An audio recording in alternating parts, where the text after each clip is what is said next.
You can just be like, what's going on, guys? This is Rizzolo. On today's podcast, we have the Handsome Homebuyer. Okay. They're definitely going to watch his podcast after and be like, he was coached for that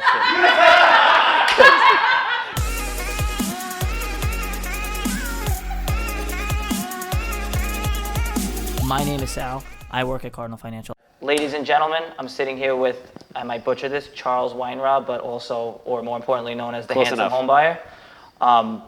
Famously known for buying 3 million houses a year. How many houses? 70 to 110 houses a year on average. 70 to 110 houses a year.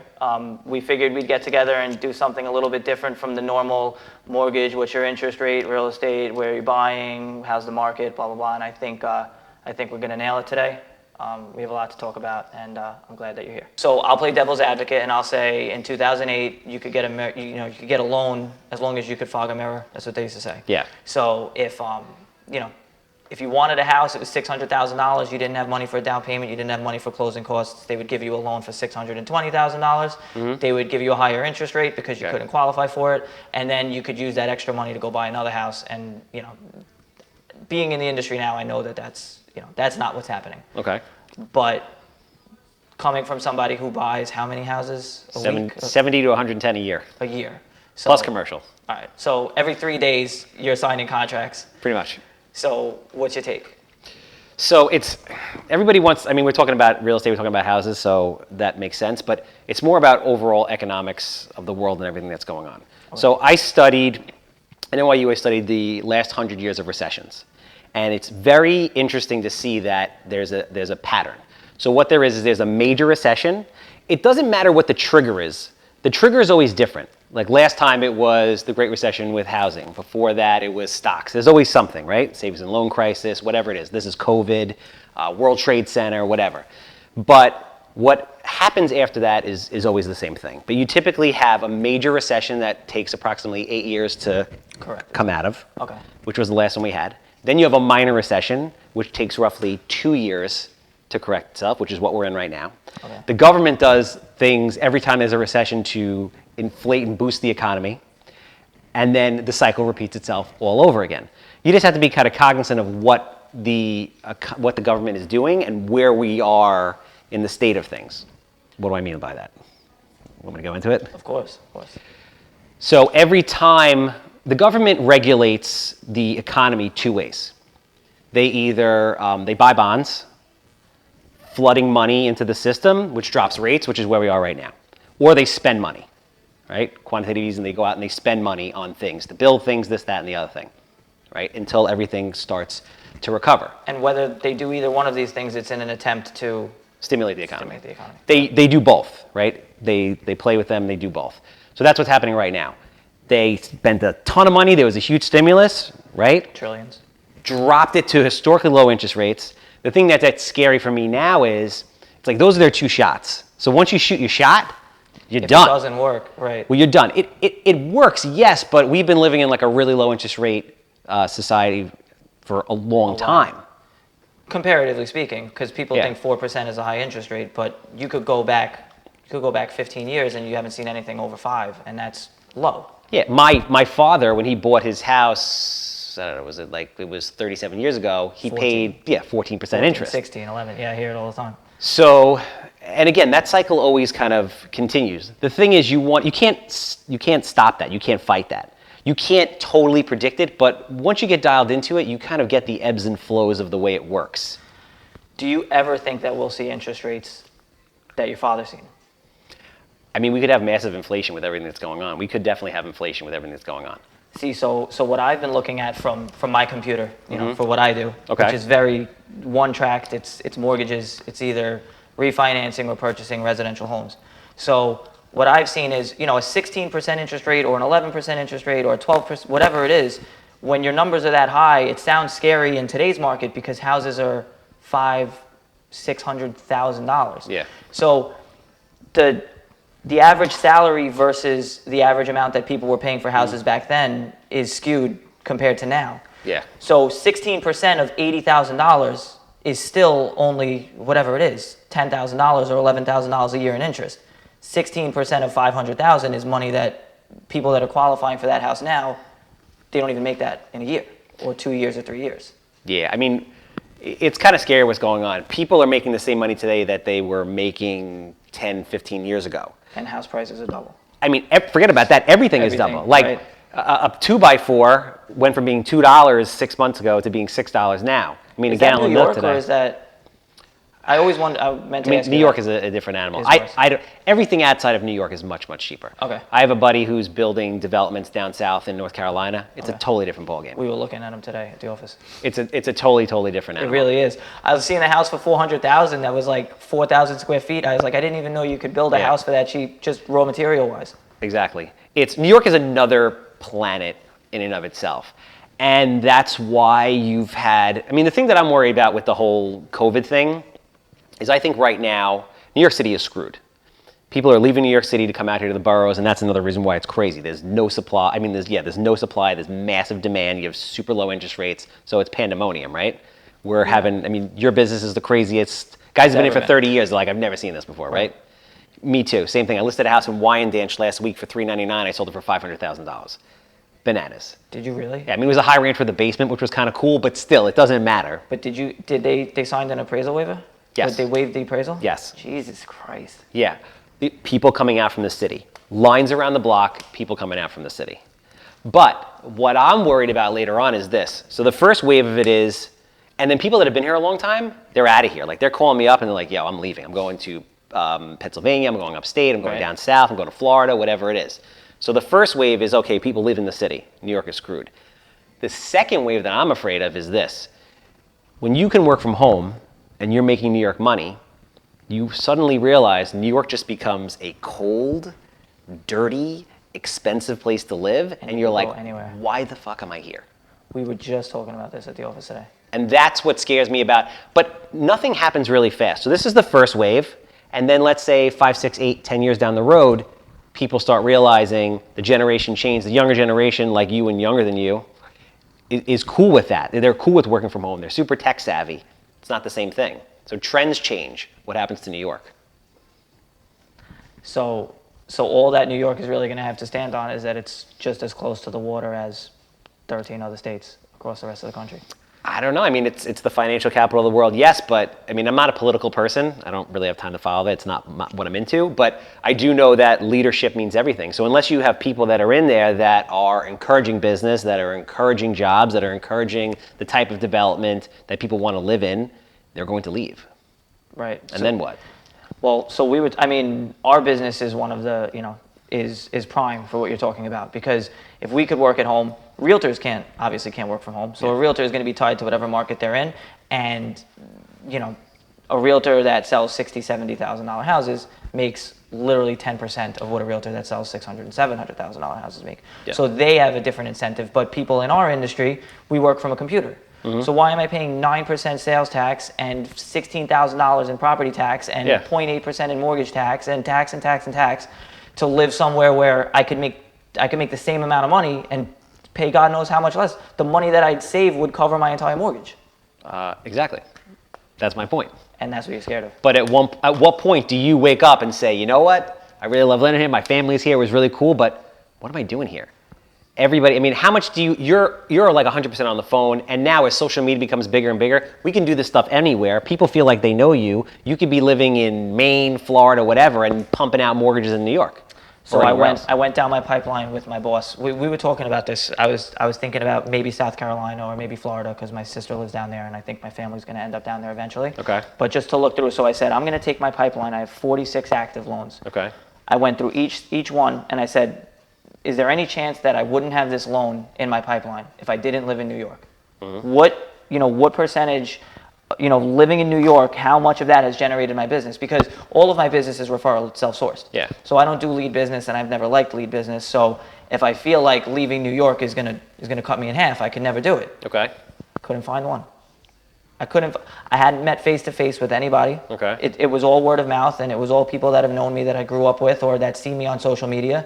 So they know I live in Patchogue, but I could have lived in North Carolina for the last 2 years and no one would even know it. But at the beginning of your business, when you were building your business, how were you going about building your business? Were you going out and networking? Because social media wasn't like it is now. How did you initially get that going? But I've only been in the business 3 years. Fuck. Yeah. That's crazy. Yeah. So I came in at the end of 2016. Okay. I started in June. We went over this. I probably touch on this in every podcast I have, but I used to cut my boss's hair. Okay. And I watched him go through the waves, right? I bought a Nissan, he bought a Mercedes. I bought a Mercedes, he bought a house. I bought a house, he bought a mansion, and then 3 Mercedes. And so I'm like, whatever this guy is doing, it's ahead of me, I want to do it. He's like, no, this isn't for you. Like, trust me, like, save yourself, this. So then I remember it was like June of 2016, and he finally said, like, listen, there's free money. Like, it's literally free. He's like, we're doing these streamlined programs. There's no appraisal. There's no nothing. They save money. You make money. Everybody walks away happy. And I went to the office on a Monday. I signed papers, and I was working on a Wednesday. I got licensed within a month. And in, like, August or September, I had made, like, $10,000 in a month. And I had no idea what I was doing. Yeah. Literally no idea. So that was it. I was packed up. I was ready to go. I was going to be a millionaire. And then November 2016, when Trump got elected, the interest rates went to 5, and I went back to the barbershop. Really? Yeah. It was like that? Overnight. Wow. So we never locked anything Okay. because there was no need to, because Trump wasn't going to win. There was no way Trump was going to win. So we left the entire pipeline exposed, and we got an email from my boss at 11 o'clock at night that was like, put on your big boy pants. It's time to sell cash out refis. Everything in your pipeline is dead. Don't even bother looking at it. Wow. And I remember getting the email, and I'm like, I just planned my whole life out around lead-based business. And that was when I went back to the barbershop. I started getting into real estate because I was cutting people's hair, and they were like, can you find me a house? And I'm like, no, that's not what I do. I do mortgages, but I guess I could do your mortgage afterwards. And then I'm like, why don't I just get in my fucking car and go find you a house? It's not that hard. So I got licensed as a realtor, and I started finding the house. I would let my friend handle the real estate transaction, and I would do the mortgage. Smart. And I started doing purchases. The first 2 purchases I had in the pipeline were the first 2 purchases on my team in like 2 years. Okay. We never did purchases. Only refis? Only refis. Originally, the team that I worked for. Just the way the market was. was, It was all yeah. leads, and it was always leads, and it was always refinances. Purchases were a lot of work, and they were extra stuff, and it didn't make sense to market for purchases. Okay. Now, we're like 50-50. We do purchase and refi business. I mean, that's like, I always preach to people, you need a mix of business and like a healthy blend of business. Before this, I owned a body shop franchise called Mako. You know Better Get Mako on TV? Yeah. So I opened that in Hempstead when I was 23 years old. Wow. And we used to always be like, you need a healthy mix of business. You need a classic car that's going to be there for 2 months. You need a bus. You need some taxis. You need a collision. You need a couple bumper jobs. You need a healthy mix of business to keep the line shitload of oil flowing. changes. Oh, no, we just did paint and body work. Okay. Not Amco. Okay. Close enough.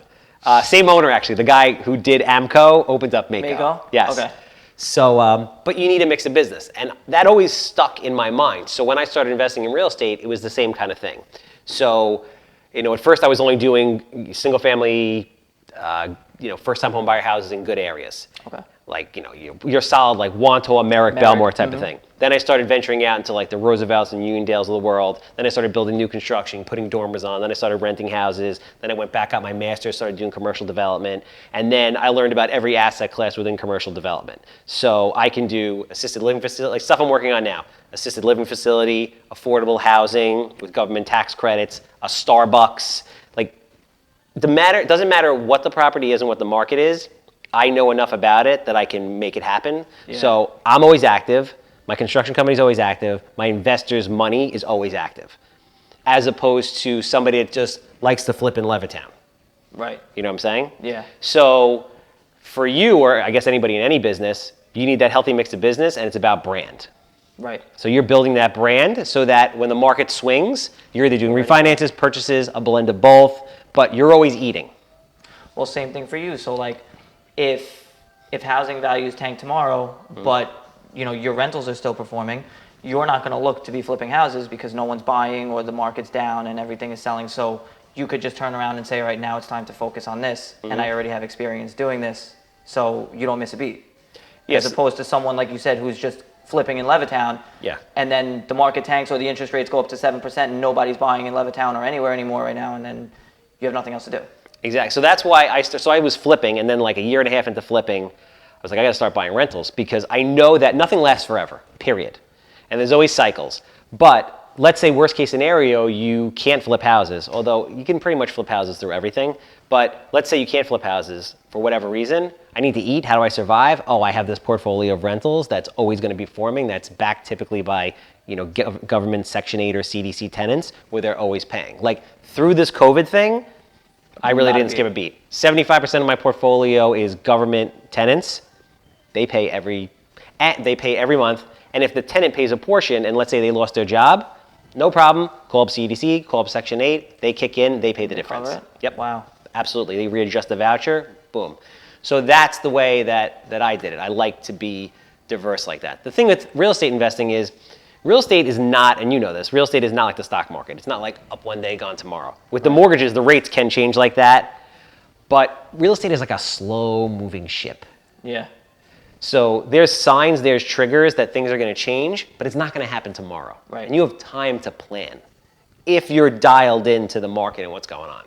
Right, and some people don't or are too busy. Like, I used to read a lot more or try to figure out what was going to happen, and now, anybody that does what I do right now just wakes up, goes to work, and then goes to sleep, and then wakes up and goes back to work. It's like so crazy. Yeah. But to know that, we have another election in 2 months. I personally haven't even dialed in enough to find out what it's, what that's going to mean for interest rates or for the market or for, or for guidelines or for restrictions or, what's going to happen and is our FHA loans going to disappear or you're going to have to put more money down or is, or. Yeah. You can't make yourself crazy with stuff like that. Right. But you also have to look at the fundamentals of it. Even if Biden gets in or Trump gets in or whatever, the rates aren't going to jump 3 points overnight. Are they not? Are they? Is it possible? I don't know. It happened in 2016, but that was because I think, and I don't know for sure, but I think it was Democrat was expected, Republican happened. Mm-hmm. So overnight, interest rates went from like 2.75 to like 5. And then how long before they settled down? Another 2 years. Really? Yeah, it was a cash out business from 2016 to 2018.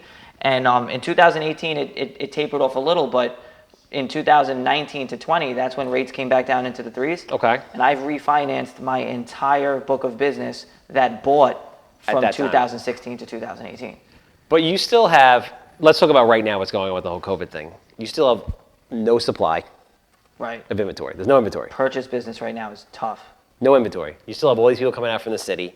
Even if rates were to tick up, they're not going to go to 10 or 15. Purchase business is safe forever, like on Long Island, I think. So you're always going to have some kind of business, which to your point before is why you have to have a well-rounded book of business versus just doing one thing or another. Because there's a lot of people, I'm sure you know, they're just, I just do refis or I just do purchases. Yeah.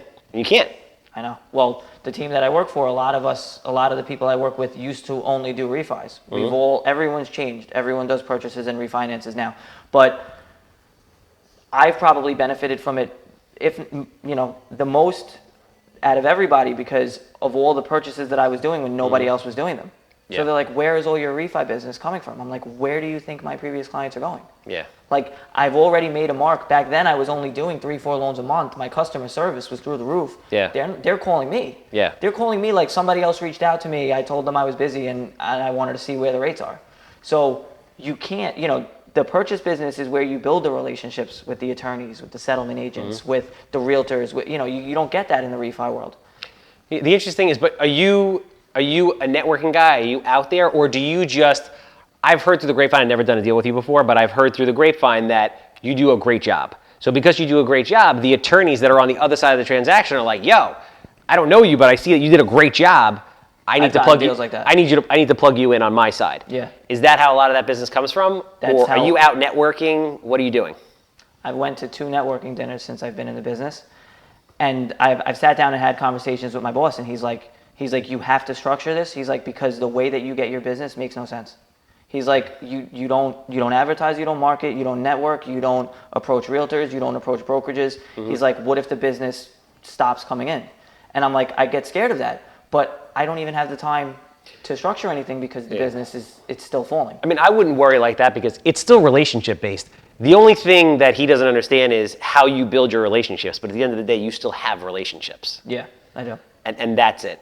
So everybody has their own way of doing it. It's awesome that you've been able to do it that way because that saves you a lot of time. And money. Building relationships is a very time-consuming thing. Like I built my business off of relationships the same way, but it's a lot more time-consuming. Why? What would you do?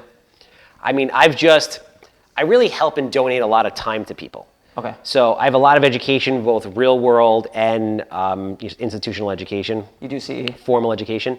That's one of the things I do. So one of the things I do is I teach 3.7 hours, 7.5 hours. I'm doing it tomorrow, real estate investing to realtors. Okay. For a charity event that's going on tomorrow. But I'll do that once a month.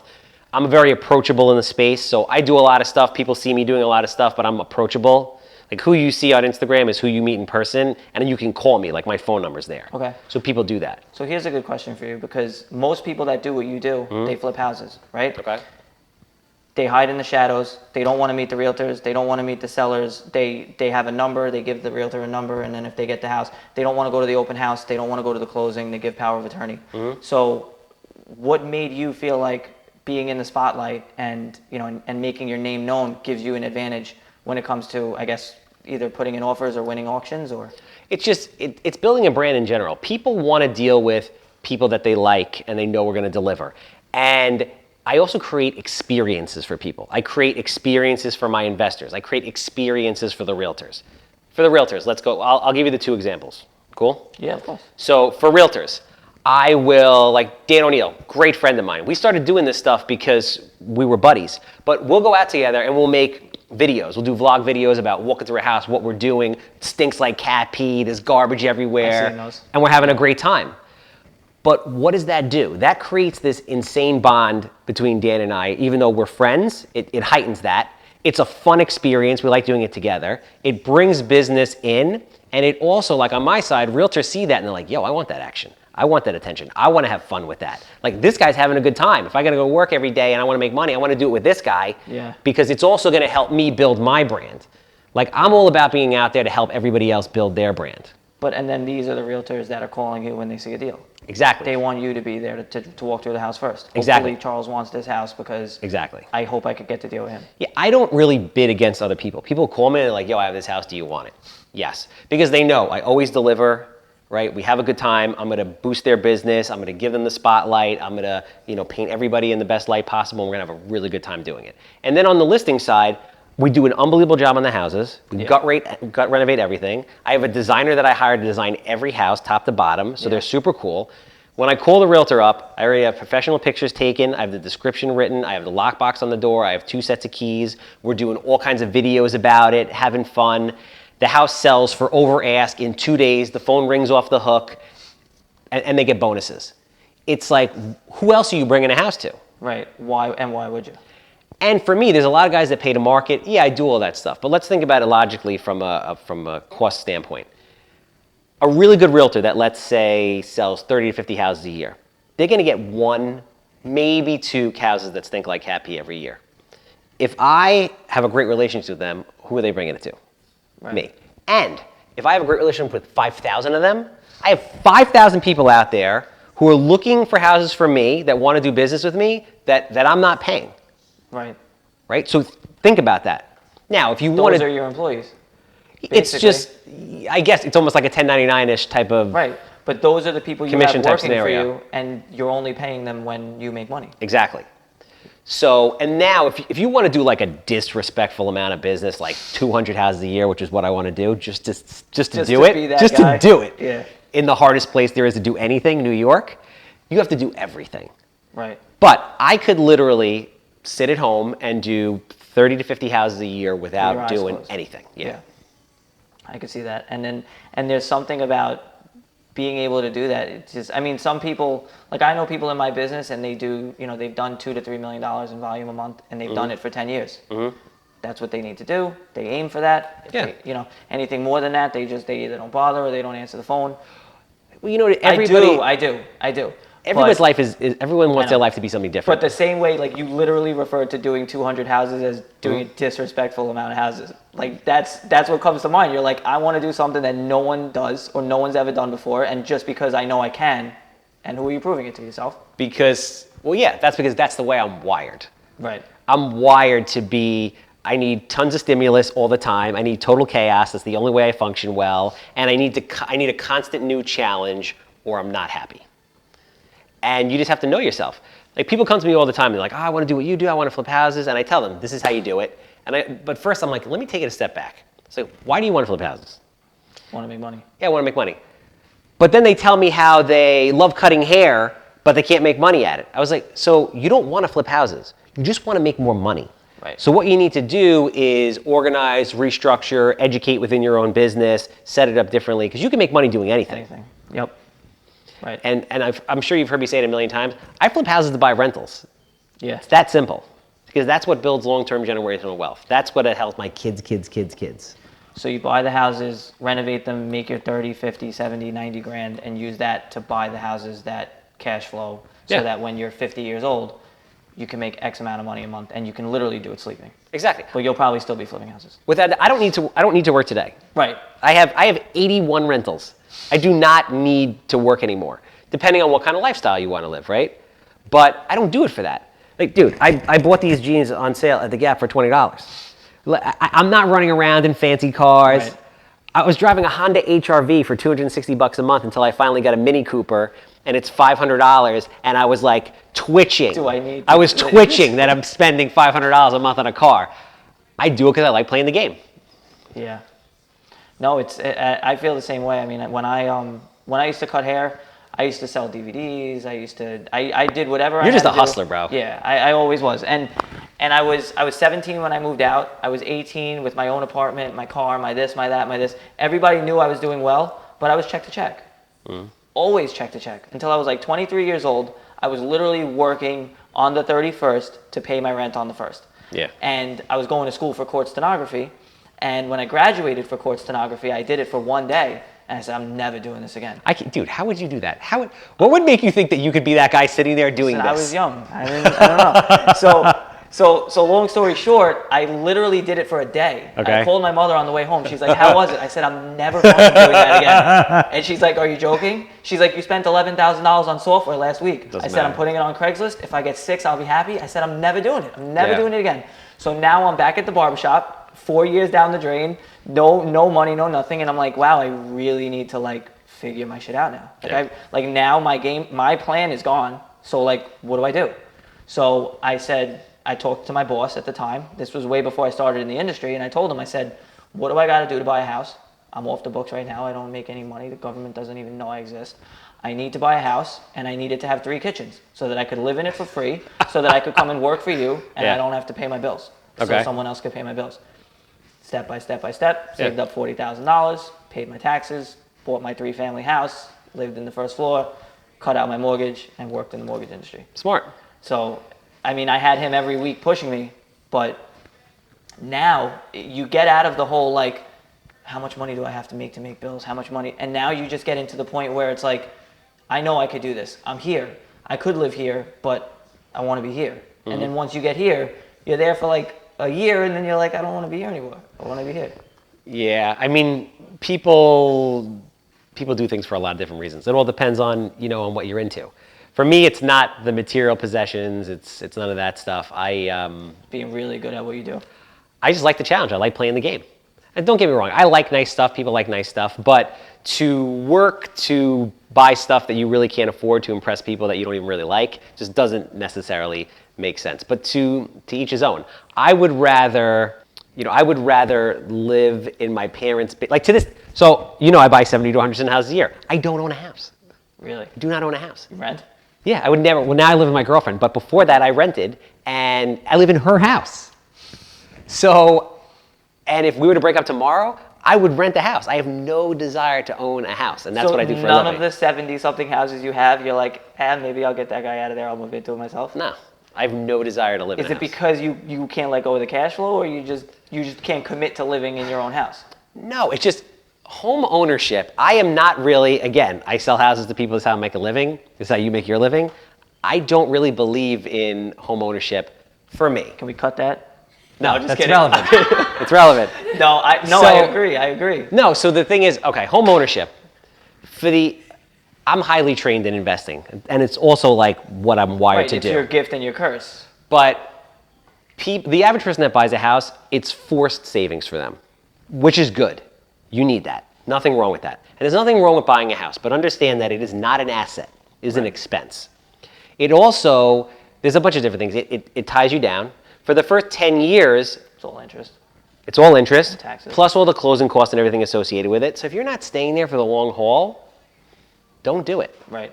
Or when you buy a house, just understand, I'm buying a house to live in it, money's going out the door, it's okay, that's what I'm looking to do. I want to raise a family, I want a backyard for my kids, whatever it is. But it is not a vehicle to make you money. I couldn't agree more. I've preached this, but unfortunately, Or fortunately, because you do mortgages. well, unfortunately, because I do mortgages, it's hard to say this to people and not have them turn around and run away or think that something else is going on behind the scenes. Like, for instance, if you're buying a $400,000 house, but you tell me that this is a 3-year plan, you should not be paying points. You shouldn't even be taking a par interest rate. You should be taking... What's their 3-year plan? Like they're going to sell the house in 3 years? Yeah, They shouldn't be buying a house. They shouldn't be buying a house at all. Right, but their parents and this person, the down payment and whatever. They're going to buy the house to stay there and not going to leave anyway. Right. A lot of that is bullshit. So interest rates are in the 4s, interest rates are in the 5s. When interest rates were in the 4s and I worked at United Mortgage, I was telling everybody, listen, rates are going to go down. I don't know if it's going to be in 2 years or 6 years or whatever, but if you take a 5.5, I could give you $15,000 towards your closing costs. It's going to raise your payment $150. Take a 5.5. It's $15,000 cash. No, what's the cheapest rate you could give me? What if I pay a point? Okay, all of those people have refinanced. Yeah. So now you're doubling down on closing costs. Yeah. So and the house is worth more, so you can roll it all in. So the house that you bought as an investment that you took out a $380,000 loan for, you sell it 6 years later and you owe $392 on it, and you paid $4,000 a month. So I really want to do this, and I argue with my father about this a bunch of times, but I want to plot it out. So I think if you buy a house, people are like, oh, like my dad bought his house, lives in Wantagh on the water, bought his house for $125,000 back in 1982. 16% interest. Yeah, 14% interest, whatever it was. Paid it off in 30 years. Okay, cool. I'm like, Dad, I bet you, let's say it's worth $1 million today. I'm like, I bet you that you lost money on that thing. He's like, that's ridiculous. That's impossible. I'm like, listen, by the time you pay the interest, the maintenance, the taxes, all the bullshit, and you want to stack that up against renting something, if you had a savings account there, that's the best you're doing. You're definitely not making money on your house. But so what do you factor in as far as what he would have to pay for rent if he wasn't owning a house? We'd have to come up with an algorithm to do that. That would make it fair. Exactly. He has a house in Wantagh. To make it fair. But again, think about what he put into the house for repairs and upgrades. And the taxes, and how many times you refinance the thing along the way, and all the maintenance and this and that. By the time you're all done, and the pool, and the bulkhead goes, and this and that, it's pretty easy to see that you didn't make any money. That doesn't mean people shouldn't go buy houses. You know, it's not for everybody. But that's why I don't own a house. Right. That was the same reason why the first house that I bought had 3 kitchens in it, because it wasn't an investment unless it had 3 kitchens in it. Yeah. So I didn't pay for that house. I never paid for that house, and I still don't pay for that house. And part of the people that do pay for that house also pay for this house. Yeah. But they could also be paying for other investment properties, and I could be, So to the same thing that you said, like I've always told people, like when people ask me what's the most money I could spend on a house, I'm like, that's like the worst question you could ever ask. Bro. I mean, you're a responsible. 99% of the industry is not like you, and people don't realize that you're not buying a house, you're not buying a price, you're buying a monthly payment.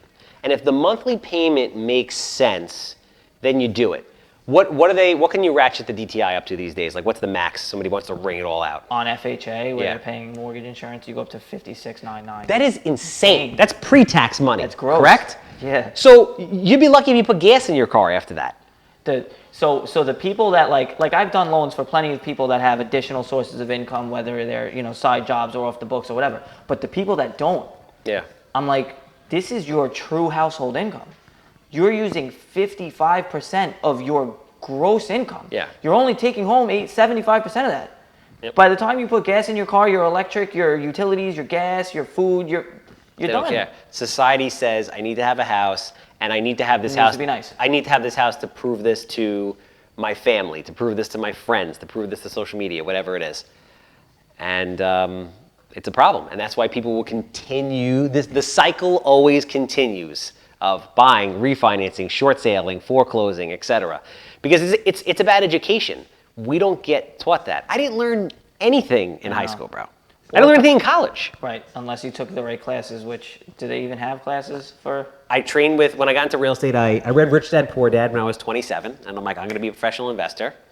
And then I went to the That local. book's a game changer. Game changer. Yeah. Then I took a one-day class at NYU in foreclosures because in 2012 or whatever, everyone's like, banks are giving houses away, man, giving them away, which is not true, but that's what I thought.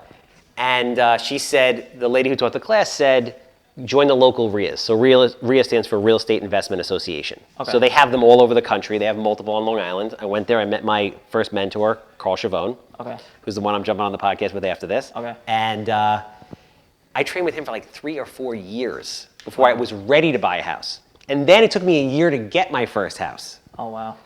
So it's a So now process. you're talking what, 2000, when did you buy your first house? So I've been in the business for 5.5 years. So I guess it was 2014. Holy shit. Anyone that listens to you talk is going to assume you've been doing this for 15 years. I worked really freaking hard, man. Right. And I've gotten a lot of education. So I trained with him, and then I remember it was like 3 years ago, I had 67 houses that year, and then I went back to NYU to get my master's in real estate development, and that's the best there is in the world. Really? You're amongst the best there is in the world. The professors, the students, Silverstein, whose family owns the World Trade Center, he was in one of my classes. Like, that's the kind of caliber of people that you're messing But with. can't you just go to like a Grant Cardone seminar? Isn't that like the same thing? I've actually never listened to any of Grant Cardone's stuff. I can't comment for or against it. A lot of people have their own agenda. Dude, it's not easy, bro. I know. It's not easy. I mean, you've exploded in a very short period of time because you're extremely hardworking, you have charisma, and you just got it. Making money is a skill. Don't get it twisted. Making money is a skill. Everybody can get better at it, but making money and doing the things that you do in a short period of time is a skill. And likewise, but also, when most people that invest in real estate work 5 to 6 hours a day and you work 12 to 13 hours a day, you've really been doing this for 11, 12 years compared to somebody else who works half as much as you, 5 days a week instead of 7. Without a doubt. So that's really, it's how bad do you want it? The cool thing about real estate is it can be as much or as little as you want. Right. Like my ex-wife was a teacher. She didn't want to teach summer school. She got summer school anymore. She got licensed as a realtor. She sold like 2 or 3 houses a year. Now That was what she wanted. Exactly. You could do that. You could flip a couple houses a year and just be at every kid's baseball game and always be there. You could flip 1 house a year and send your kids to college. You could do 200 houses a year. Which was Brian Karp on your, was he on your? Brian Yeah, Karp is a realtor. He's done 205 houses a year. Yeah. But as far as flipping, like you could flip 200 houses a flip. year. And that's what I always say to people when they come to me and say, Charles, I want to do what you do. I said, forget about that for a minute. What do you want your life to look like? How much money is enough?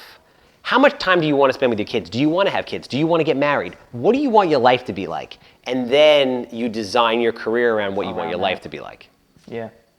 No, I mean, truer words have not been spoken. So like where I work, or I try to spend as much time with my family as I can. My sister comes out here every once in a while, but I've made it a point where I do genuinely help people. Like I help people every day, and it's all over the reviews. And as long as I could feel like every once in a while I've gotten something done that someone else couldn't have got done, they would have went to a different bank, they would have got turned down, or someone, there's $1,000 short at the end of the file, everything, everyone's going crazy, no one has money. I have the power to credit somebody in the interest of them getting into a house. Like that stuff lasts for years. Yeah. That's where my business comes from, but I truly enjoy that.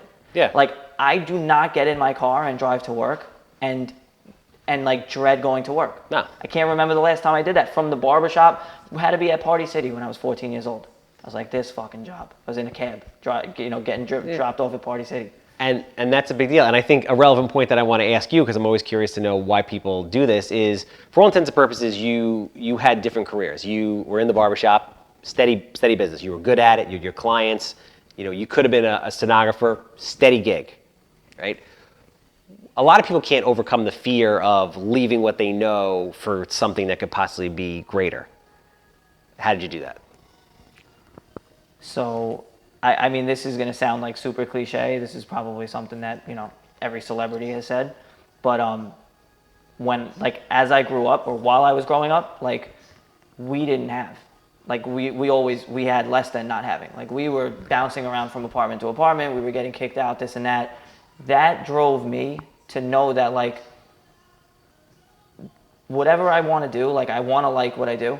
The barbershop I ended up falling into. That's like a whole nother story, but I was getting a haircut, I was selling DVDs, and the owner of the barbershop was like, hey, do you want to work here? And that's how I started cutting hair. Nice.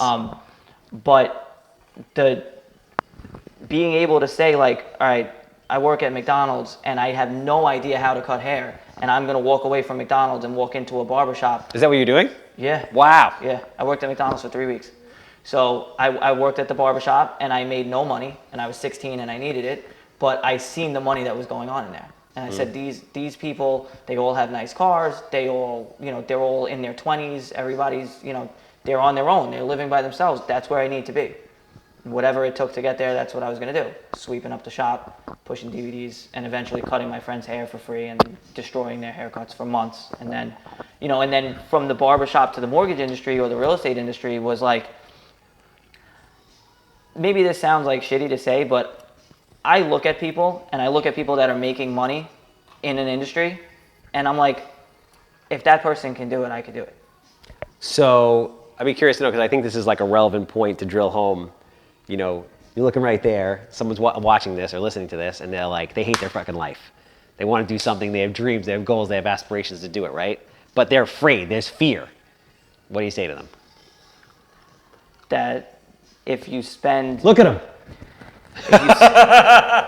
If you spend your free time researching and preparing for what you want to make the jump to do, that's what I did.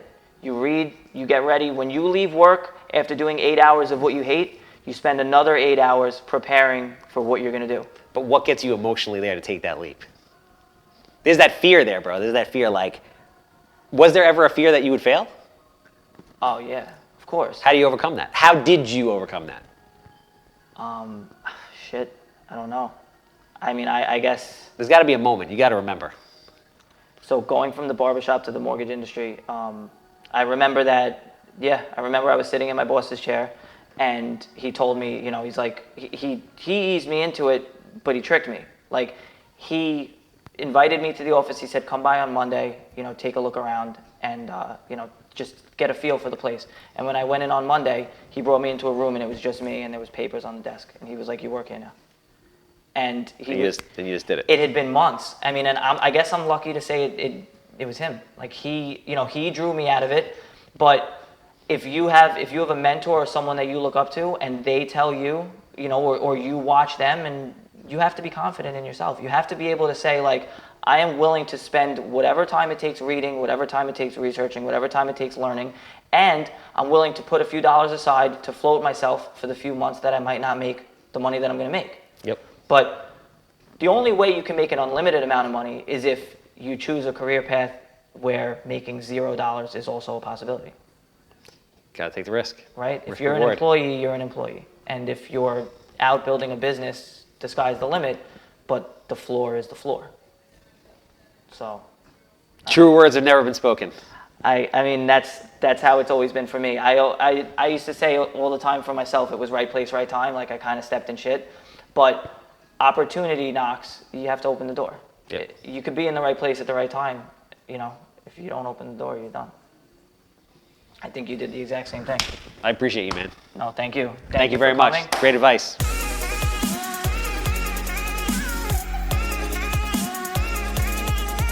My name is Sal. I work at Cardinal Financial.